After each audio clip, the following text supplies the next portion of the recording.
तर इथं बघायचं आहे आपल्याला निफ्टीचं प्रॉपर ॲनालिसिस आणि उद्याचं मार्केटचा काय व्ह्यू आहे आपला ते आपल्याला काढायचं आहे. ठीक आहे, तर आपल्याला पहिल्यांदा जावं लागेल मंथली टाईम फ्रेममध्ये.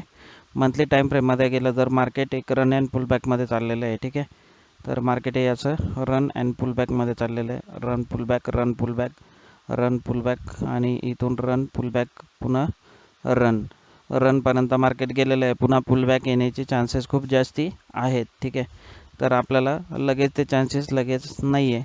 ठीक आहे, तर आपल्याला पहिल्यांदा जो डिमांड झोन आहे मार्केटचा, तो डिमांड झोन मार्केटचा मंथलीचा डिमांड झोन आपण मार्क करू. तर हा मार्केटचा मंथलीचा डिमांड झोन आहे. ठीक आहे, हा मार्केट जोपर्यंत या झोनच्या खाली जात नाही तोपर्यंत मार्केट मंथलीमध्ये निगेटिव्ह होणार नाही. ठीक आहे, त्यानंतर आपण आता जाऊ विकली टाईम फ्रेममध्ये. विकली टाईम फ्रेममध्ये जर बघितलं तर विकली टाईम फ्रेममध्ये मार्केट चाललं आहे कसं आहे हे पहिल्यांदा आपल्याला बघणं इम्पॉर्टंट आहे. तर इथं मार्केट विकली टाईम फ्रेममध्ये सुद्धा ट्रेंडिंग मार्केट आहे. ठीक आहे, रन पुलबॅक घेत मार्केटने इथं एक साईडवेज स्ट्रक्चर बनवलं होतं. त्या साईडवेज स्ट्रक्चरचा या क्लोजिंगच्या हायवरती एक क्लोजिंग आलेलं आहे आणि मार्केट आता इथं खाली रिट्रेसमेंट घेऊन वरती जाण्याचे चान्सेस जास्त आहेत. ठीक आहे, तर आपल्याला हे प्रॉपर समजून घेऊया. ठीक आहे, तर प्रॉपर समजायला एक मिनिट.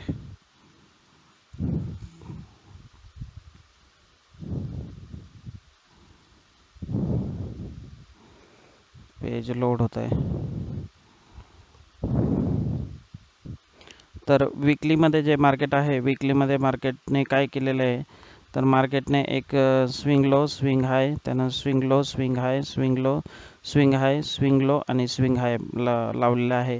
तर या स्ट्रक्चरला जर मार्क केलं तर हा स्विंग लो आणि हाय या गोष्टींना मार्क केलं तर मार्केटने काय केलं आहे, या स्ट्रक्चरच्या वरती आता ब्रेकआउट दिलं आहे. तर मार्केटचं हे जे स्ट्रक्चर होतं जे एवढे दिवस रेंज बाउंड चालू होतं. ठीक आहे, जवळपास जेवढं रेंज बाउंड चालू होतं त्याला मी मार्क करतो पहिल्यांदा. तर मार्केटचा हा स्विंग हाय होता, हा स्विंग हाय ब्रेक झालेला आहे आता पहिल्यांदा. ठीक आहे, तर या मागच्या वीकमध्ये मार्केटने हा स्विंग हाय ब्रेक करून वरती क्लोजिंग दिलं आहे. तर आता मार्केटचा व्ह्यू काय राहील, मार्केटचा व्ह्यू असा राहील की मार्केट खाली येईल पहिल्यांदा आणि मग रिट्रेसमेंट घेऊन वरती जाईल, हा व्ह्यू मार्केटचा आहे. तर मार्केट एक रिटेस्टिंगला या झोनमध्ये यायला पाहिजे. ठीक आहे, तर ही झोन एक इम्पॉर्टंट आहे आपल्यासाठी. त्यानंतर आपण डेलीच्या टाईम फ्रेममध्ये शिफ्ट होऊ. डेली टाईम फ्रेममध्ये शिफ्ट झाल्यानंतर मार्केटचा आपण एक डिमांड अँड सप्लाय बघूया काय आहेत. ठीक आहे, तर मार्केट जे करंटली चालू आहे त्याच्यावरती कोणताही सप्लाय अजून बनलेला नाही आहे. ठीक आहे, डेलीमध्ये. ठीक आहे, करंटली मार्केट इथं चालू आहे तर डेलीमध्ये कोणताही सप्लाय अजून वरच्या बाजूला बनलेला नाही आहे. पण डेलीमध्ये जे डिमांड झोन आहे ते डिमांड झोन आता व्यवस्थित मार्क करूया आपण. ठीक आहे, तर मार्केट हे इथून डेलीमधून इथून निघालं होतं. ठीक आहे, तर हा झोन एक डिमांड झोन म्हणून काम करतो.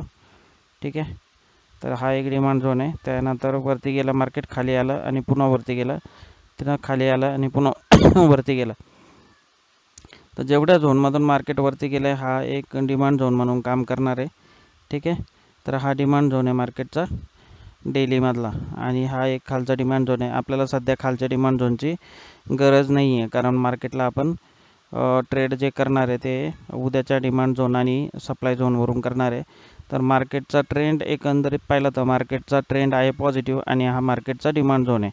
हा एक इम्पॉर्टंट डिमांड झोन आहे. मार्केट इथपर्यंत खाली येऊन मग वरती जाईल, या लाईनवरूनच वरती जाईल असं होण्याची प्रॉबिलिटी फार कमी आहे. ठीक आहे, तर डेलीमध्ये आपण बघितलं तर वरती अजून कोणतं सप्लाय झोन बनलेलं नाही कारण मार्केटने लो ब्रेक केलेलं नाही कोणत्या कॅन्डलचा. 4 आवरमध्ये जर गेलं तर 4 आवरमध्ये जर बघितलं तर मार्केटने एक चॅनल फॉर्म केलेलं आहे. कसा, तर मार्केट इथून वरती गेलं, खाली आला आणि पुन्हा वरती गेलं, तर ही एक डिमांड झोन मार्केटने बनवली ते. ठीक आहे, पुन्हा मार्केट जे आहे आता इथून मार्केट वरती गेलं, खाली आलं, पुन्हा वरती गेलं, खाली आलं, पुन्हा वरती गेलं आणि याच डिमांड झोनला रिॲक्ट करून आता पुन्हा प्रॉबॅबिलिटी आहे की मार्केट वरती जाऊ शकतं. बट ही डिमांड झोन जर मार्केटने तोडली, ही डिमांड झोन जर मार्केटनं तोडली तर इमिडिएटली मार्केट या झोनपासून खाली येऊ शकतं. तर या झोनपासून खाली आलं तर मार्केटला इमिडिएट जो आहे सप्लाय झोन मागे तो हा आहे. ठीक आहे, तर हा इमिडिएट सप्लाय झोन आहे. तर मार्केट जर खाली आलं तर या सप्लाय झोनपर्यंत येऊन थांबू शकतं. ठीक आहे, तर आपल्याला बघू याला प्रॉपर एक मार्किंग करू आपण, ठीक आहे. तर मार्केट या प्रॉपर या सप्लाय झोनपर्यंत येऊन थांबू शकतं मार्केट. तर उद्या मार्केट काय करेल, एक तर मार्केट आहे ना या गोष्टीवर या डिमांड झोनला मार्केट रिॲक्ट करून 4 आवरच्या डिमांड झोनला मार्केट रिॲक्ट करून एक वरती जाऊ शकतं. तर मार्केटने इथं फ्रेश सप्लाय झोन बनवला होता, पण तो ब्रेक केला मार्केटने आणि वरती गेला.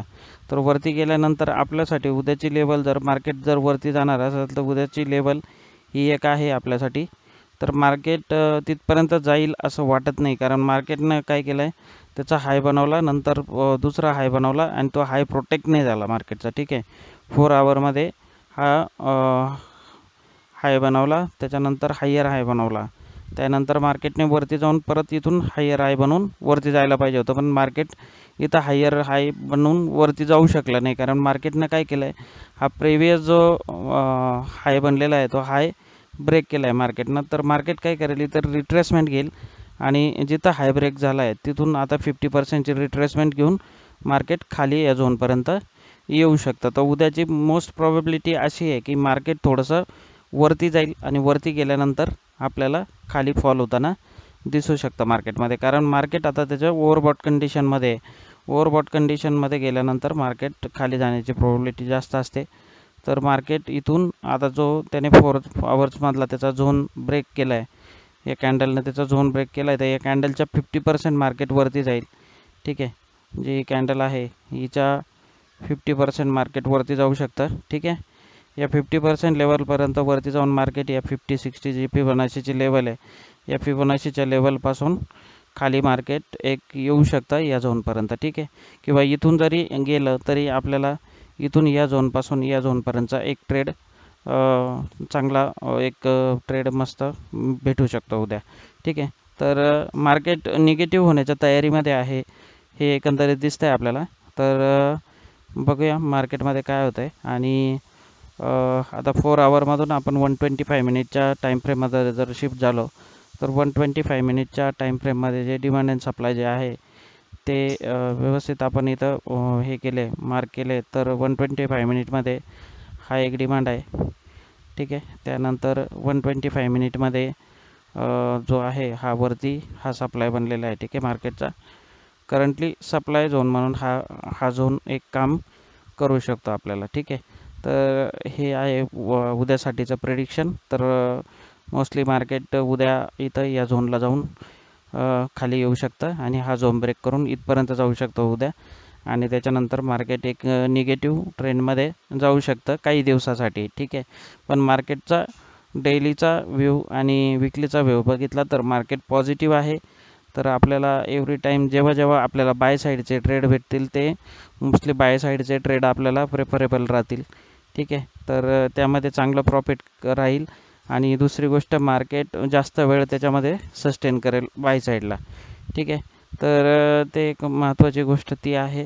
तर आपल्याला इंडिया बेक्सची जी व्हॉलेटिलिटी आहे ती खूप जास्ती आहे, 22ची व्हॉलेटिलिटी आहे. एवढ्या 22च्या व्हॉलेटिलिटीमध्ये ट्रेड करणं म्हणजे खूप अवघड काम असतं, कारण जे चार्टवर ज्या कॅन्डल बनतात त्या कॅन्डलसुद्धा प्रॉपर बनत नाही. ते कॅन्डल बनायच्या आधीच प्राईस खालीवरती निघून जाते आणि कॅन्डलवर प्राईससुद्धा प्रिंट होत नाही ती, ठीक आहे. तर त्याचं ताजं उदाहरण आहे मागच्या सॅटर्डेला म्हणजे मार्केटनं मुवमेंट दिली होती. सॅटर्डेला फक्त 2 तासासाठी मार्केट ओपन झालं होतं, तर त्या 2 तासामध्ये मार्केट जवळपास एक 200-250 पॉईंटची मुवमेंट खाली देऊन वरती निघून गेलं. आणि त्यानंतर ती कॅन्डल फक्त 2 दिवस ती कॅन्डल दिसली, त्याच्यानंतर ती कॅन्डल पुन्हा दिसलीसुद्धा नाही. तर ही गोष्ट इम्पॉर्टंट आहे याच्यामध्ये, तर ही गोष्ट शिकण्यासारखी आहे. तर आपल्याला ते बघायला लागेल की मार्केटमध्ये आपल्याला ट्रेड करायचं आहे तर मार्केट पॉझिटिव्ह आहे, पॉझिटिव्ह साईडला आपल्याला जे जे ट्रेड भेटतील मॅक्झिमम आपण त्याचा विचार करायला पाहिजे, ठीक आहे. तर बघूया. पण मग उद्याच्या याच्यानुसार मार्केट तर थोडंसं निगेटिव्ह जाऊ शकतं. जर चांगले ट्रेड मिळाले निगेटिव्ह साईडला तरी निगेटिव्हला आपण ब्रेकआउटनुसार आपण स्टे करण्याचा प्रयत्न करू, ठीक आहे. Okay, bye.